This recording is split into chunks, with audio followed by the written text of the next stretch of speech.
Coach Johnson here with Spotlight High. We spotlighting Amira Aduma of Phoebus High School. Amira is one of the top athletes in Hampton Roads. Thank you for joining us today. We want to know, when you got started with track and field, you get put in some of the best performances in track and field around Hampton Roads. Talk to me about your journey. I started running track when I was around 6 or 5, running with my mom's AAU team. So I've been in track for a while. I kept running AAU until finally I got to high school. So it's been a long time since I've been running. Speaking of your high school, with Coach Brown, talk to me about your journey at Phoebus High School in the Phoebus High School Nation. Well, when I first got to Phoebus, it was a little rocky because transitioning coaches. So first I started with Coach Trumas Brown and Ray and Miss Shanita. Then Tree left, and then I had Ray. Then Ray left, and then it was just Miss Brown and Shanita and Dion and Coach Bayton. So it was a lot of transitioning and switching and getting to people. Sometimes it's hard to adjust to different people. You have to figure out how people you mesh together and how things work. Like, okay, well, I need you to understand me, but I need you also to understand this type of thing. So talk to me a little bit about how did they motivate you once you got that down pat? How did they motivate you? Well, once they learned me and what kind of athlete I was, because not every athlete is different, they figured out, okay, so we can't really, Amira's not the athlete that you yell at. You have to actually talk to her, and we actually had conversations, and when we had conversations, they were like, okay, well, we need you to do X, Y, and Z. I'm like, okay, well, I can do that for you, We had an understanding.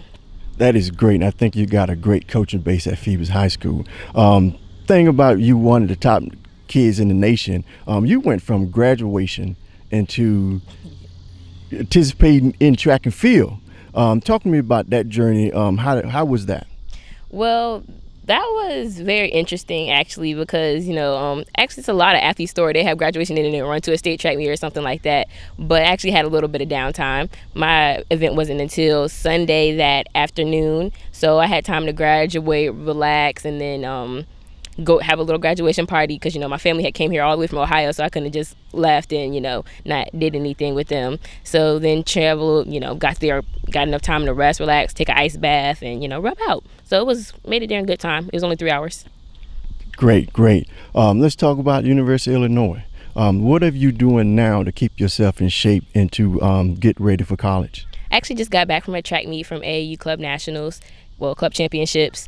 Man, I ran the 400 hurdles, but I'm just trying to, because there's a lot of stuff that colleges do and college athletes do that I have not personally done. Like they do a lot of weight training and core training, and different stuff, cross training, maybe different medicine ball. So I'm starting to try to do that and incorporate that, so when I get there I'm just not completely blindsided by it, because I actually worked out with the team and I saw, I'm like, oh, I have never did any of this stuff before. Came back with sore abs and sore arms. I'm just like, okay, well, I definitely need to get acclimated to something like this. Let's talk about your performance at Nationals in North Carolina. Talk to me about that. Well, I was a really nervous, but if they say you're not nervous anymore, then it's not fun anymore.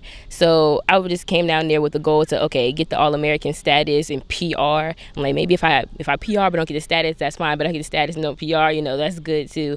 But I was in the very first heat, so I knew I had to just get out there and run, because there might not be anybody in the heat to push me. So from the start of the gun, I just took off and kept it moving, and I had to, because at the end of the race there was nobody there beside me. I had to just push myself and keep pushing and listening to everybody in the crowd cheering for me. That really helped me get hyped up for it, and just to keep running. And when I crossed the clock and I saw my PR, I just was elated and excited.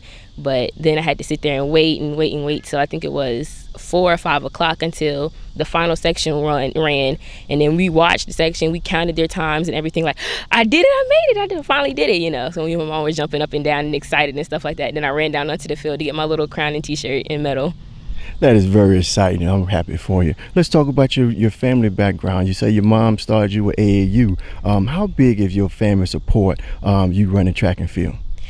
Everybody, including the church family, the Facebook family, my mom, everybody, the high school, everybody who got considered my family, they are very supportive of me. They see the talent and potential I have. They see my hard work, not just on the track, but also in the classroom.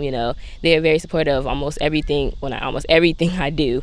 So if even the little stuff, like just running at the little PD meets, they're always, oh, how does she do? Very congratulatory and celebratory.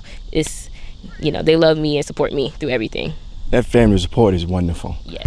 Let's talk about academics. What you planning on majoring at University of Illinois? I plan on I actually am already a kinesiology major, and when I get there, I'm actually going to start classes towards my major as soon as I get there. They say God did not make winners and losers, but he made choosers, and you chose to maximize your blessing to the highest, and that's why you're one of the greatest athletes of Hampton Roads. Thank you for what you do for your community. Thank you very much.